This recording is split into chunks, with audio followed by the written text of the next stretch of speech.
रामलीला चल रही होती है। रामलीला देखने तो बहुत भीड़ आती है, लेकिन कोई भी रामलीला वालों को चंदा नहीं दे रहा होता। ये देखकर रामलीला कराने वाले बहुत दुखी होते हैं।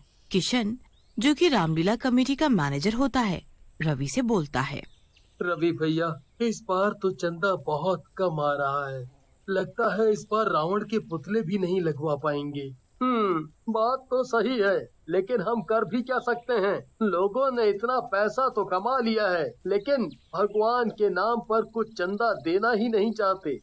अरे तुम चिंता मत करो, राम जी है ना, वो कोई ना कोई रास्ता जरूर निकालेंगे। हो। दोस्तों, उदास होने की जरूरत नहीं है। हमें रावण के पुतले के लिए स्पॉन्सर मिल गया है, वो हमें पैसे देगा।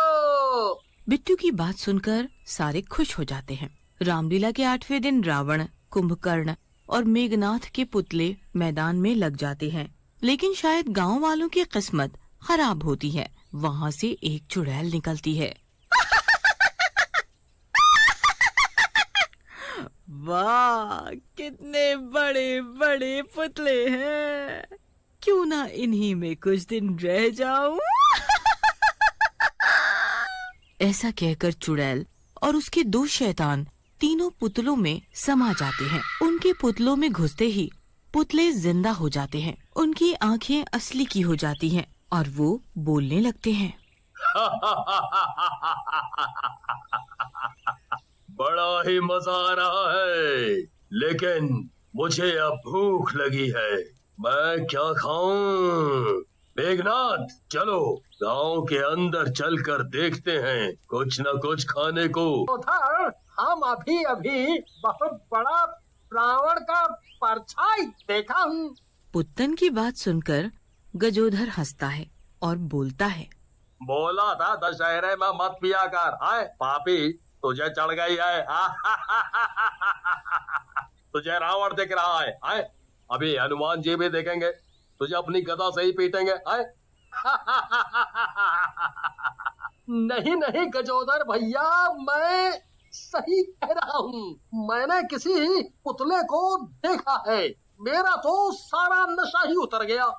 लेकिन गजोधर उसकी बात नहीं मानता और हंसने लगता है। तभी वहाँ रावण, मेघनाथ, कुंभकर्ण के पुतले आ जाते हैं। उन पुतलों को देखकर गजोधर बोलता है। अरे फंस गया रे, ये मनोज पुत्तन सही कह रहा था, ये पुतले तो सचमुच जिंदा हो गए। अरे पुत्तन भाग जल्दी यहाँ से, नहीं तो हम गए आज। ऐसा कहकर पुत्तन और गजोधर भागने लगते हैं, लेकिन गजोधर की स्पीड कम होने के कारण तीनों पुतले उसे पकड़ लेते हैं और मार डालते हैं। उधर पुत्तन गिरते पड़ते गांव के अंदर पहुंच जाता है और जोर जोर से चिल्लाने लगता है। अरे गांव वालों सुनो, बाहर आओ, देखो रावण के पुतले जिंदा हो गए, ये मुझे मार डालेंगे। अरे बाहर आओ। लेकिन पुत्तन की बात सुनकर कोई बाहर नहीं आता। एक गांव वाला बाहर जाने की कोशिश करता है तो उसकी पत्नी बोलती है। अजी, कहाँ जा रहे हो जी? इस शराबी पुत्तन की बात सुनकर घर में ही बैठो। लेकिन वो कह रहा है कि कोई पुतला उसकी जान ले लेगा। भला पुतले भी किसी की जान लेते हैं? अरे शराबी है, कहीं से सस्ती दारू मिली होगी, पी ली होगी। तुम सो जाओ, नहीं तो तुम झाड़ू से जरूर पिट जाओगे। उधर पुत्तन के सामने तीनों पुतले आ जाते हैं और बोलते हैं। कहाँ तक भागेगा? भला मौत से भी कोई भाग सका है? ऐसा कहकर रावण के पुतले पुत्तन को भी मार डालते हैं और अपनी जगह पर जाकर खड़े हो जाते हैं। अगले दिन पुत्तन और गजोधर की लाशें देखकर गांव वाले घबरा जाते हैं। गांव वाला अपनी पत्नी पर गुस्सा होकर बोलता है। कल बहुत उछल रही थी तू, हैं? मैंने कहा था ना, देखने दे, कुछ तो गड़बड़ है बाहर, लेकिन तूने मुझे जाने नहीं दिया। इन दोनों को मार डाला किसी ने। देख। अरे मुझे क्या पता था ये शराबी सच बोल रहा है। मुझे तो लगा इसने ज्यादा पी ली है और बहकी बहकी बातें कर रहा है। गांव वाले दोनों का अंतिम संस्कार कर देते हैं। रामलीला के मैदान पर पुतले आपस में बातें कर रहे होते हैं।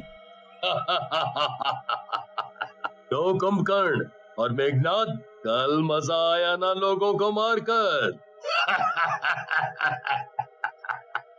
सही कहा भ्राताश्री, सही में मजा आया, मजा। मैं तो असली का कुंभकर्ण महसूस कर रहा हूँ अपने आप को। सही कहा कुंभकर्ण जी, मुझे तो लग रहा है जैसे हम रामलीला के समय में पहुंच गए हों। उन तीनों की बातें वहीं पास में काम कर रहा राजू सुन रहा होता है। वो किशन के पास जाकर बोलता है, किशन भैया, हमको लगता है ये तीनों पुतले जिंदा हैं।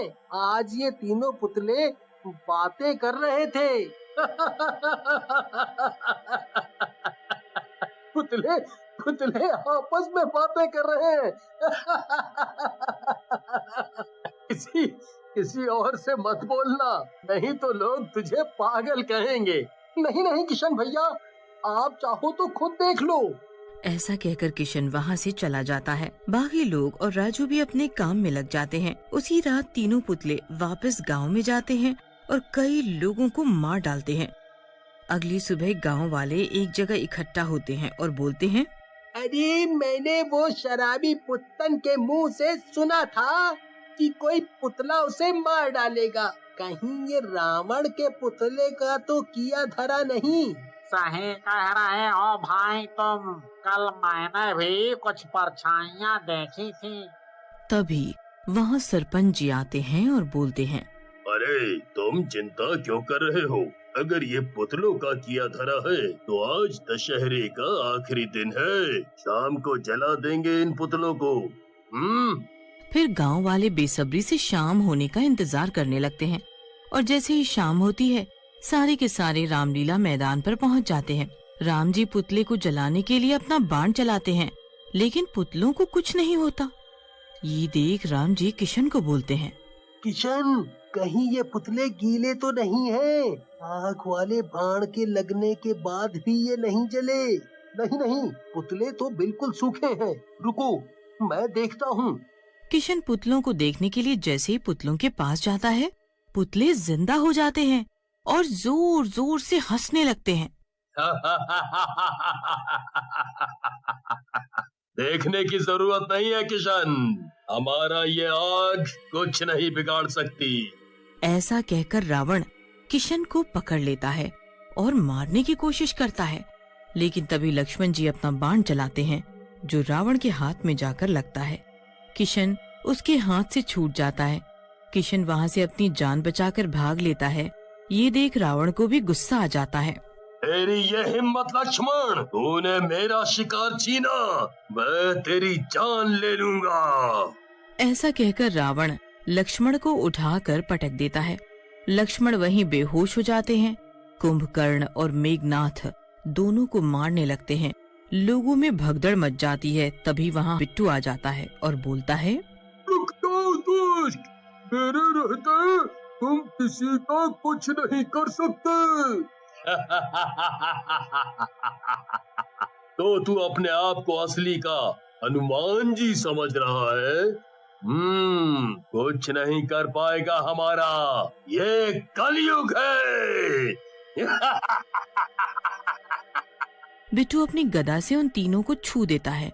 जैसे ही हनुमान जी की गदा उन तीनों पुतलों से टच होती है, वो शैतान और चुड़ैल पुतलों से बाहर आ जाती है और गुस्से में बोलती है, तूने मेरे जादू का चक्र तोड़ दिया, मैं तुझे जिंदा नहीं छोड़ूंगी। लेकिन बिट्टू पर तो जैसे असली हनुमान जी का साया चढ़ जाता है। वो अपनी गदा से मार मार कर तीनों को मार डालता है। उसके बाद राम जी तीनों पुतलों को जला देते हैं। चारों तरफ जय श्री राम के नारे गूंजने लगते